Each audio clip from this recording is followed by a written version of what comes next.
Oh, matino naman yung trabaho niya. Matino ka, tingnan mo yung tsura niya. Bakit na lang problema sa tsura niya?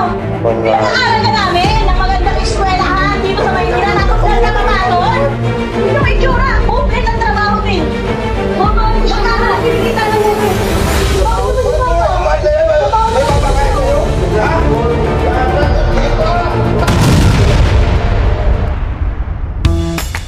Hello and welcome dito sa GC Talks. I am on a mission to impart messages of faith, hope, and love. Ang tanong! Now this is my side. Listen, look, and listen, and learn. Masisisi mo ba ang mga magulang mo kung magiging judgmental sila sa relasyon mo with your boyfriend? Lalo na kung sa tingin nila ay di ka naman niya kayang buhayin dahil sa kakulangan sa pera? Pag-usapan natin yan dito sa JC Talks. JC Talks. Alam nyo guys, napakaseryoso ng dalawang videos natin ngayon. Sapagat ang mga ito ay patungkol sa hindi naging magandang reaksyon ng mga magulang sa kanilang anak na babae at sa karelasyon nitong lalaki na hindi mayaman o isang rider lamang. Masisisi mo ba ang mga magulang mo? I hope you'll be able to learn so many valuable lessons in life today. Let's all watch today's videos. Ito naman anak, sinasabi ko na nga ba sa'yo eh.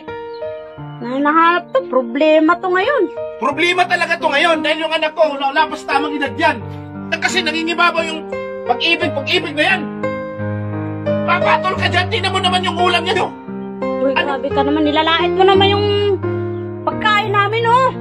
Kayo, alam niyo ang pamilya niyo, nakita niyo naman yung kinain mo, natanghalian yung buto ng langka.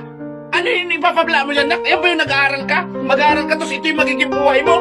Taman ka ba? Hindi ako mayaman, pero meron akong isang kotse. Oh, meron akong lupain na kayo.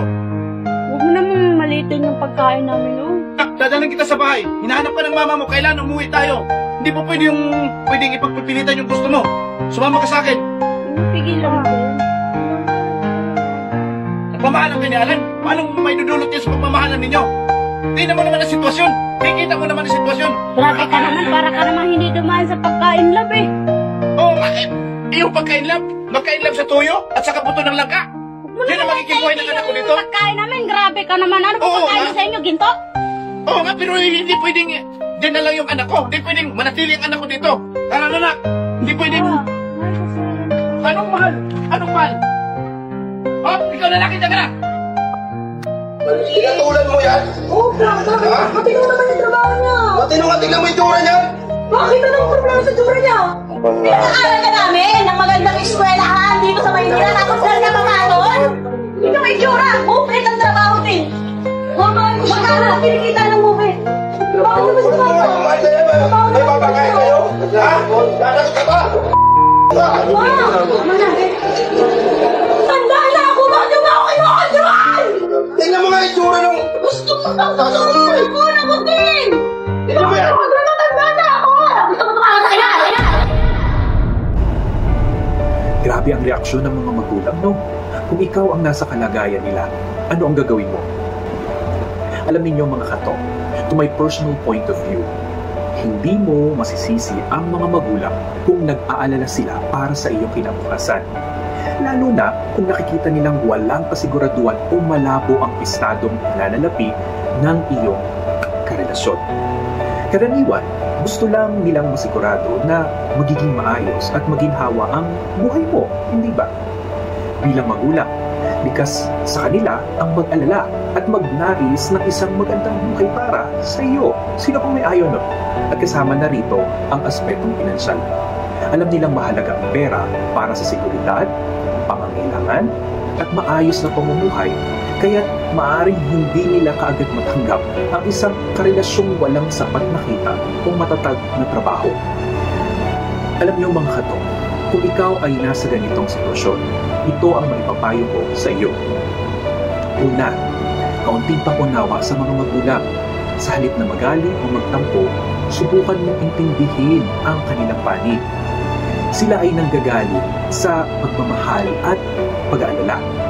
Pangalawa, pakikipag-usap ng maayos. Ipaliwanag sa kanila kung ano ang nakikita mong mabuting katangian at paano siya naging isang responsabling tao. Tama ba ako?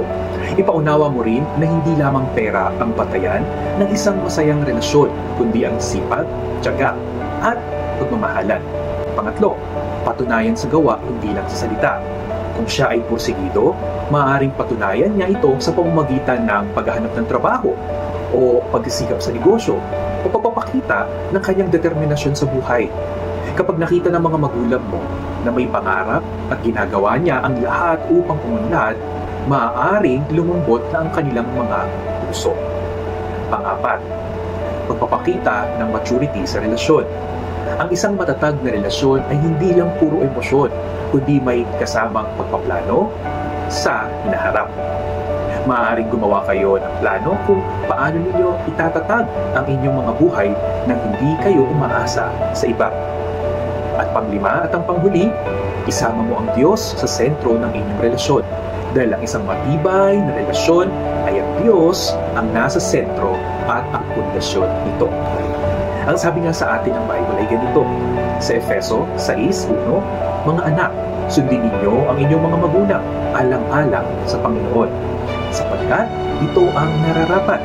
Igalang mo ang iyong ama at ina. Ito ang unang utos na may kasamang pangako upang mapabuti ka at mabuhay ng matagal sa lupa.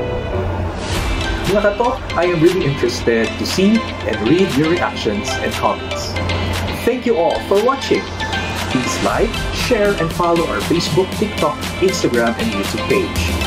This is JC Talks on a mission to impart messages of faith, hope, and love. Remember, Jesus loves you. Peace out.